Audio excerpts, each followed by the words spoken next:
삼성전자가 특단의 조치를 취했습니다. 베트남 정부가 한국 정부를 외면하고 일본 정부와 손을 잡겠다고 선언한 가운데 삼성전자가 베트남 시장에서 완전 철수하겠다고 선언한 겁니다. 경제 전문가들은 베트남에 큰 경제적 타격을 줄 것으로 예상했습니다. 한국의 베트남 투자 비율은 편향적이라는 말이 있을 정도로 심각했습니다. 동남아 국가 중 베트남에 지나치게 치중되어 있는 투자 비율 때문에 경제 전문가들은 분산 투자가 필요하다고 조언하기도 했습니다. 그러나 한국 정부와 우리 기업들은 베트남에 상당한 투자를 유지해왔습니다. 한국의 투자로 베트남은 경제적 자립이 가능했습니다. 공산 국가의 한계를 뛰어넘고 관광도시로서 성장할 수 있었고 삼성 등 한국 대기업의 지원 사격으로 지역 경제 활성화까지 이뤄낼 수 있었습니다. 경제 전문가들에 따르면 한국의 경제적 도움으로 베트남은 10년 동안 70% 넘는 경제 성장률을 이뤄냈습니다. 한국 기업들이 공장을 지으면서 평균 30만 명 이상의 경제 활동을 장려할 수 있었고 이 덕에 지방자치 권력도 성장할 수 있었습니다. 경제 전문가들은 한국의 도움이 없었다면 현 시점과 비교했을 때 경제적 가치가 40% 이상 차이 났을 것이라며 한국 덕분에 40% 빠른 성장이 가능했던 것이라고 말했습니다. 삼성전자의 영향은 더욱 돋보였습니다. 베트남 현지 공장 인력만 50만 명이 넘고 이 중 순수 베트남인의 비율이 상당합니다. 한 베트남인 노동자는 삼성전자가 있어서 우리 지역의 경제가 독립할 수 있었다. 개인의 경제 활동뿐 아니라 국가적 이익이 된 것은 분명한 사실이라고 말했습니다. 베트남 정부가 고마워해도 모자랄 판이고 우리 기업들 역시 자부심을 느껴도 이상하지 않지만 결국 삼성전자를 비롯한 한국 기업들은 대규모 철수를 결정했습니다. 베트남 현지에서 혐한 분위기가 고조되면서 우리 기업 매출에도 악영향을 끼쳤기 때문입니다. 베트남의 혐한 분위기는 코로나 사태 이후 계속 확산되어 왔습니다. 당시 베트남 언론뿐 아니라 베트남인들의 SNS에는 코로나는 한국 때문에 발생한 질병이다. 한국이 아니라 코로나국이다와 같은 비난이 쏟아졌습니다. 이러한 혐한 분위기는 박항서 감독에게까지 펴졌습니다. 박항서 감독은 베트남의 영웅이라 불렸습니다. 축구 후진국이었던 베트남을 동남아의 축구 강국으로 만들어냈고 최근에는 월드컵 경기까지 치를 수 있게 해주었습니다. 임기 평균이 8개월에 불과한 베트남에서 수년간 책임을 다해온 박항서 감독이기에 베트남 정부뿐 아니라 베트남 국민들 역시 박항서 홀릭에 빠졌습니다. 그러나 혐한 분위기가 시작된 이후 박항서 감독의 연봉을 삭감해야 한다는 여론이 형성되면서 박항서 감독은 결국 베트남과의 계약 연장을 포기하기도 했습니다. 혐한 분위기는 기업의 손해로도 이어졌습니다. 혐한 분위기가 절정에 달했을 당시 삼성 매출은 순간적으로 반토막이 나기도 했고 다낭과 같은 관광도시에서는 한국 제품 불매 운동 시위가 벌어지기도 했습니다. 베트남 정부는 방관할 뿐이었습니다. 오히려 혐한을 부추기기도 했습니다. 베트남 극우 정치인 중 한 명은 한국과 외교하면서 베트남은 그 어떤 이득도 취하지 못했고 오히려 경제적 식민지 국가에 불과했다며 한국과 단교한 후 일본과 손을 잡으면 경제적 이익이 배가 될 것이라고 말하기도 했습니다. 이는 당연히 사실이 아닙니다.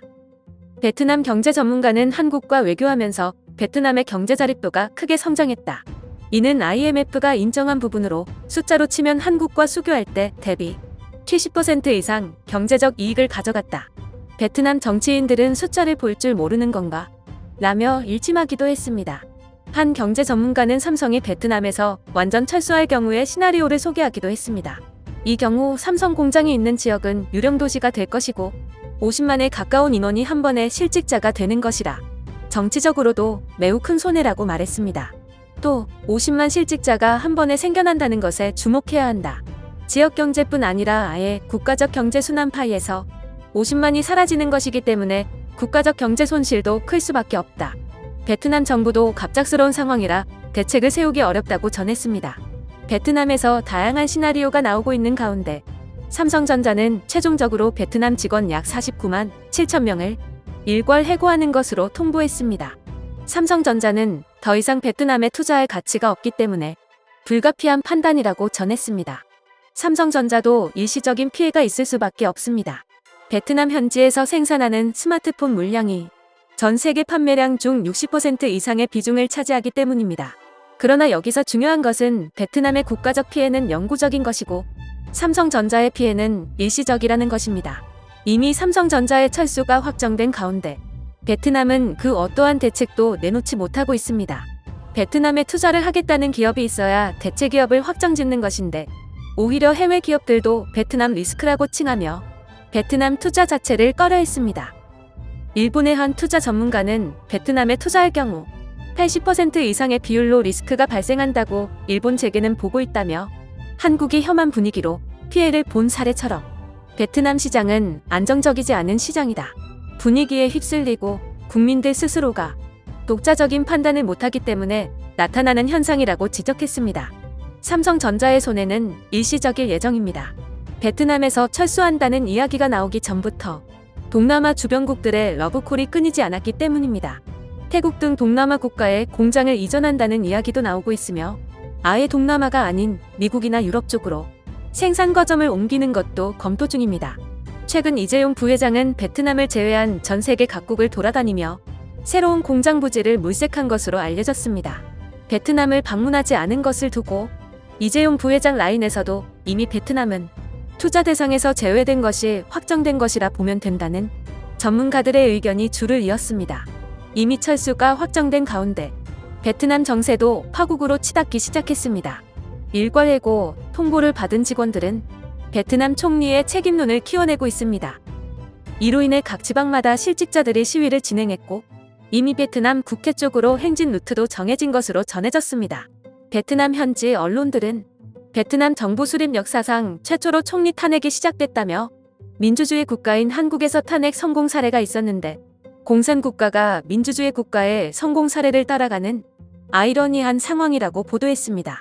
베트남 총리는 한국 기업의 농간에 놀아나 베트남 정부가 파국으로 치닫고 있다며 총리로서의 책임을 끝까지 다하여 베트남 경제를 다시 일으켜 세우겠다고 밝히면서 탄핵에 정면 돌파를 하고 있습니다.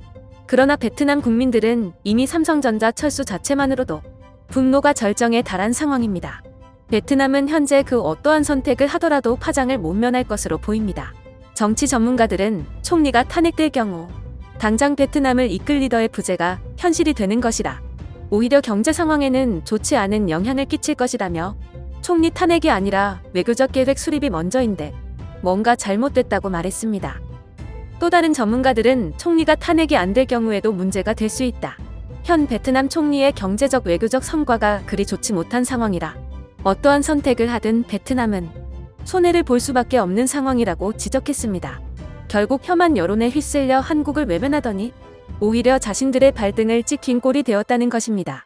한국을 외면했기 때문에 베트남이 몰락했다기보다는 현명한 판단이 결여된 채 분위기에 휩쓸린 국민성으로 국가가 무너지기 시작했다는 교훈을 주는 사례라고 봐야 할 것 같습니다. 한편 삼성전자는 베트남 이외에 다른 생산 거점을 적극적으로 검토하고 있는 것으로 전해졌습니다. 삼성전자에 이어 CJ 등 다른 기업들도 대거 철수를 예고한 상황이라 베트남 경제는 계속해서 처참하게 무너질 것으로 전망됩니다. 제가 준비한 소식은 여기까지입니다. 구독, 좋아요 부탁드립니다. 감사합니다.